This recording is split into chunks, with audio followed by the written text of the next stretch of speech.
नमस्कार, मैं सुष्मिता मिश्रा। आप देख रहे हैं 4 PM न्यूज नेटवर्क। जिस भारतीय संसद ने इतिहास पुरुष माननीय नरेंद्र मोदी की अगुवाई में 2 रोज पहले नारी शक्ति वंदन का इतिहास लिखा, उसी संसद में सरकारी पार्टी के एक सांसद ने संसदीय शब्दकोश में तमाम ऐसे सुसंस्कृति शब्द और जोड़ दिए जो बीते 75 साल में नहीं गढ़े गए। इस नए इतिहास लेखन के लिए मोदी सरकार को भारत रत्न के सर्वोच्च नागरिक सम्मान से अलंकृत किया जाना चाहिए। देश में नारी शक्ति वंदना की हुक्कार भरने वाले भाजपा का असली चेहरा उन्हीं पार्टी के वरिष्ठ सांसद रमेश बिधूड़ी ने उजागर कर दिया। रमेश बिधूड़ी ने लोकसभा में चंद्रयान 3 की चर्चा के दौरान बसपा सांसद कुंवर दानिश अली के खिलाफ जिन संस्कृत शब्दों का प्रयोग किया था, उसका इस्तेमाल आज तक कभी किसी ने नहीं किया। निश्चित तौर पर बिधूड़ी को ये शब्दावली और संस्कार भाजपा की मातृ पितृ संस्था की किसी न किसी शाखा से जरूर मिले होंगे। एक तरह से बिधूड़ी ने अपनी पार्टी और पार्टी के संस्कारों का खुलासा कर दिया।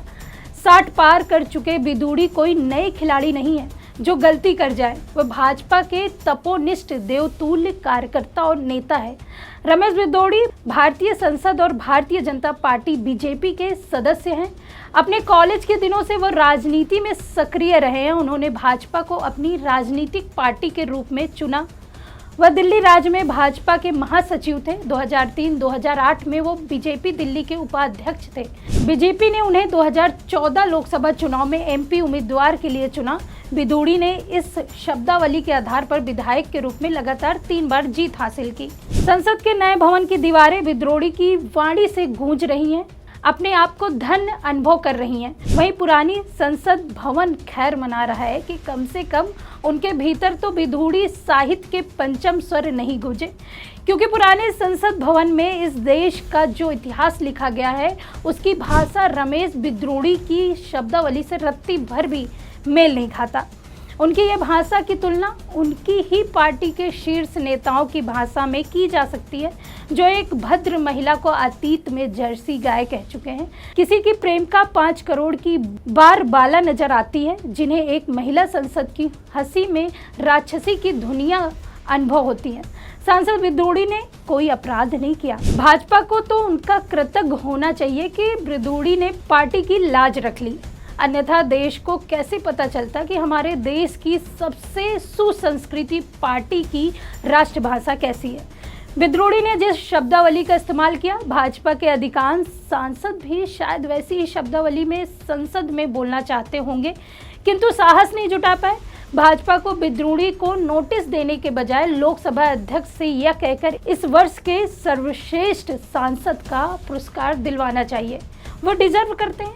यदि बिधूड़ी जी ने जिन शब्दों और तेवरों का इस्तेमाल बसपा सांसद दानिश के लिए किया है, वो यदि संसद के भीतर न किया होता तो बिधूड़ी के खिलाफ आपराधिक मामला बनता, गैर जमानती बनता।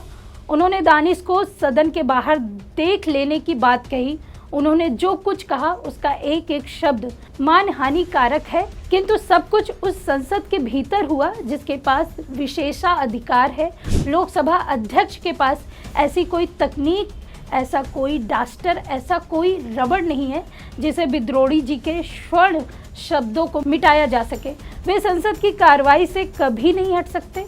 वो टीवी कैमरों में कैद हैं।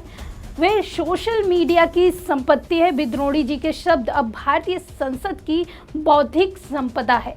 वे 2024 में चुनकर आने वाले नए संसदों के प्रबोधन कक्षाओं में सुनाए जाएंगे, ताकि नए संसद सीख सके कि उन्हें संसद में किस शब्दावली का इस्तेमाल करना चाहिए। चंबल के लोग भी बिधूड़ी के शब्दकोश के सामने अपने आप को बौना महसूस कर रहे होंगे, अन्यथा अभी तक ये भ्रम चंबल वालों को था कि जो उनके पास है वो किसी के पास नहीं है, किंतु पता चला कि उनके पास जो कड़वे शब्द, उनके मामले में बिधूड़ी मीलों आगे हैं। देश में बनने वाली वेब सीरीजों को भी अब बिधूड़ी शब्दावली की जरूरत पड़ सकती है। सदन में बैठने वाले सांसदों को मेरा सुझाव है कि वे जब भी सदन की कार्रवाई में हिस्सा लेने के लिए जब भी जाएं, कुछ रुई भी साथ लेकर जाएं, ताकि जब जब विद्रोही पार्टी पर बोले तो वो कानों को संक्रमण से बचाने के लिए अपने कानों में रुई के फाहे ठूंस सके। सदन की ओर से भी सांसदों को मुफ्त में रुई मुहैया करवाई जा सके। रुई मुहैया करवाना आसान काम है, लेकिन विद्रोहियों की जबान बांधना कठिन काम है। भाजपा सांसद रमेश विद्रोही ने दरअसल अपनी ही पार्टी के अटल बिहारी वाजपेयी जैसे तमाम पुरोधाओं के प्रति श्रद्धांजलि अर्पित की है। अटल जी के शब्दों में सरस्वती सवार होती थी, लेकिन अब लगता है उन्होंने अपनी सवारी रमेश विद्रोही के शब्दों को बना लिया है। अच्छा हुआ कि अब संसद में अटल बिहारी वाजपेयी, लाल कृष्ण आडवाणी, प्रोफेसर मुरली मनोहर जोशी जैसे लोग नहीं हैं। यदि होते तो वो या तो खुदकुशी कर लेते या फिर राजनीति से संन्यास लेकर अपने घर बैठ जाते। संसद तो भूल कर भी नहीं आते। देश की 17वीं लोकसभा को पूरा देश विद्रोही सभा के रूप में याद रखेगा। आपको ये वीडियो कैसा लगा, आप कमेंट करके जरूर बताइएगा।